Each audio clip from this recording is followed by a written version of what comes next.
You're watching the Small Biz Video Network. Ms. Ridderbusch, thank you so much for being on the Small Business Global Network today. I understand you're one of the most respected journalists in Germany. Can you give us some background on your experience as a journalist? My main client, I would say, is a German daily newspaper called Die Welt. It is published nationwide in Germany, and I would say it is somewhere located between USA Today and the New York Times. That's sort of the newspaper, two newspapers you could compare it with. That's one of the papers I'm writing for. Another one is called Handelsblatt. That's a business daily, and it is the partner paper, the German partner paper of the Wall Street Journal. And a third one is called the Atlantic Times, and that is a German-American publication.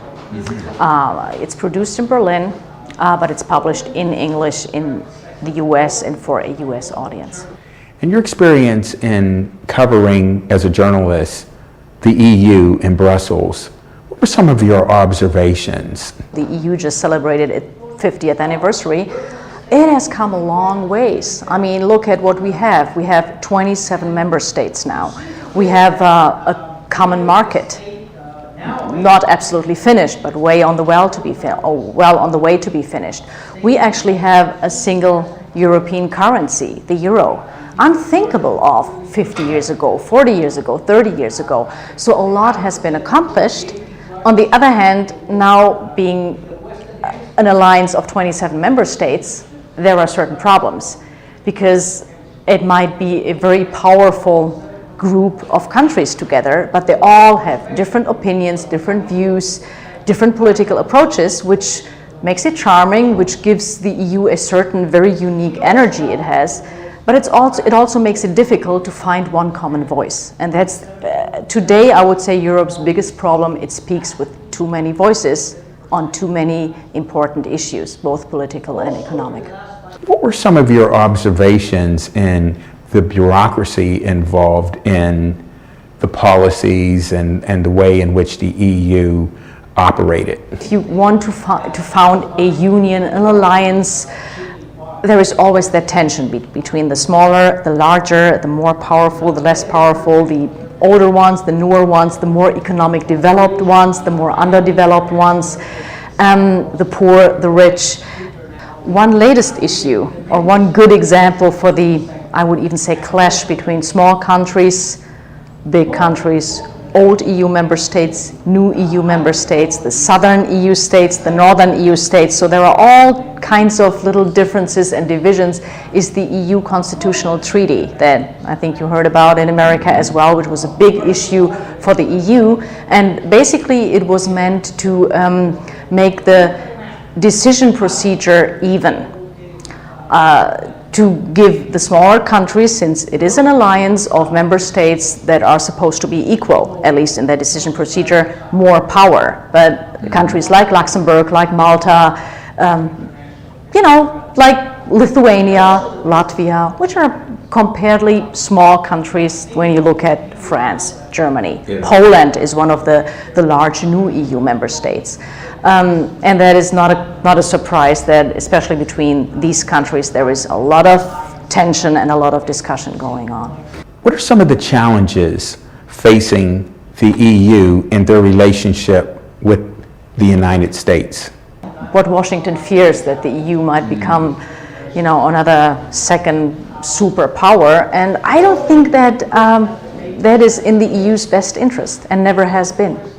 On an everyday level, a US citizen traveling to Europe, going from Spain to France to Germany to Austria, never having to change money at the border, just going and pay with the euro. It's a very convenient thing for Americans visiting Europe, as it is for Europeans themselves. It's convenient for me when I travel from Germany to France to Belgium, that I don't have to change money. But for the economic leadership, I don't think they're so happy with how the euro does right now, because it has been outperforming the dollar. Financial trade has become much easier too, so there is not only disadvantages for the US side. Mm-hmm. There's a lot of advantages too. And I think Americans love the challenge. So nature of American mentality, to be competitive, to love the challenge, and then they will perform much better themselves. Can you explain for us the EU's position on air passenger rights? The EU and the US signed the so-called Open Sky Agreement. And that has been signed after a long, long period of negotiations, I think almost 10 years. Is it perfect? Is it what the EU member states really want to have as the final status? No, but it's well on its way. And what it basically means is that every European airline can fly from every airport in the European Union to every destination in the US and vice versa. What the European Union wanted is that every airline in Europe and the US can fly from any other airport in the world. That's not right there, but it is a first step. And it gives way to a lot of new competition, a lot of new routes, and a lot of new business, actually. In your experience in covering the EU, you observed that the EU set standards so high that they couldn't possibly live up to the objective that they set for themselves. Is this really true? Europe is slow to agree on an initiative, on an EU regulation, which basically is EU law. Sometimes it takes 10 to 15 years to simply agree. And then you have another 10 to 15 years, not always, but very often as a transitional period, where all the now 27 European Union member states have to turn that EU legislation into national law. And then finally, it's law in every single member state. So that is a long period of time. Why is climate protection one of the major issues facing the relationship between the EU and the US? Washington, to this day, has not yet signed the Kyoto Protocol on the reduction of greenhouse gases, whereas the European Union goes into the opposite direction. The EU members just in March, during their latest summit, have agreed on far-reaching climate protection goals. Tell us a little bit about the EU's position on alternative energy. Actually, they said they would like to reduce CO2 emissions by 20% by the year of 2020. Is that realistic? No.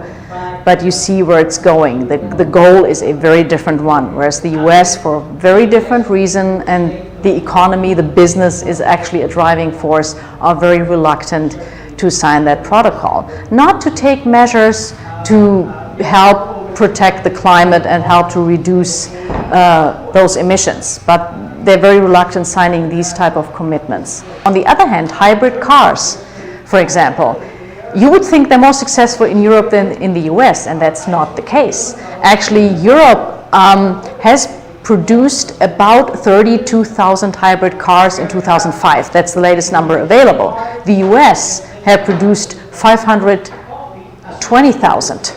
That is both 2005 numbers. So, there is a lot happening, and the driving force is the business interest, because that is alternative energy, nuclear energy. That debate will be back on the negotiating table, both in Europe and in the US. And that is just a huge emerging market where both sides want to be part of. Explain civil rights and what you mean by the challenge facing the policies surrounding civil rights.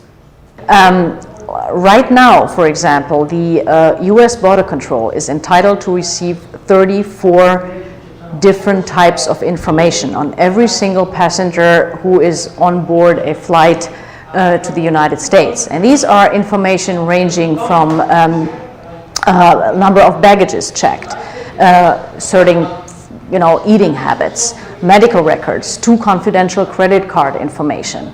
And this is something the European Union just does not agree on, because they have very strict rights to protect the privacy of their citizens. So the basic dividing line is, what is more important, the protection of the individual civil rights or the protection against a potential terrorist threat?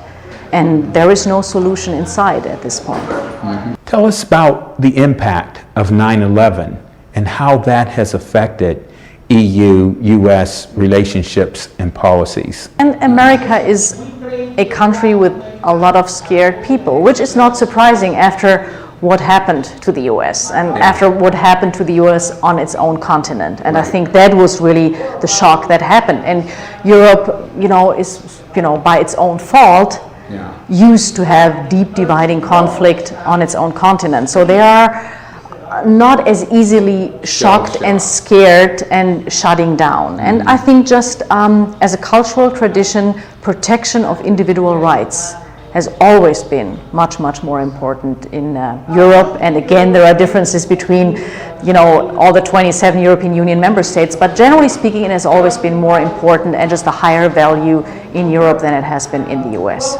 In your view, how does the EU and the US plan to meet the challenge of Asia competing with them?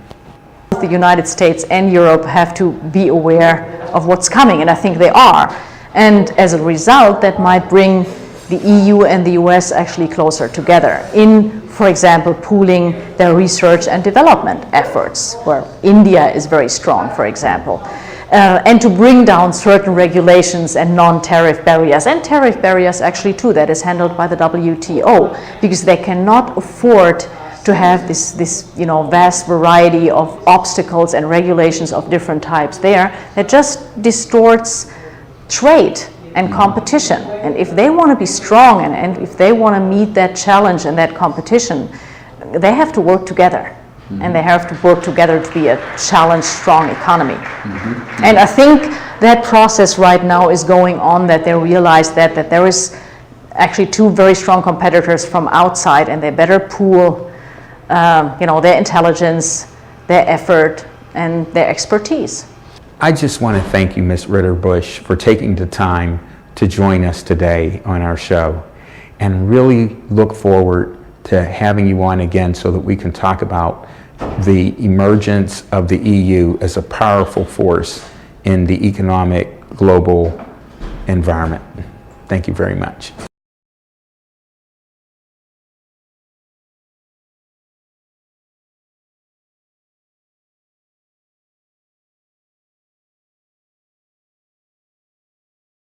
You're watching the Small Biz Video Network.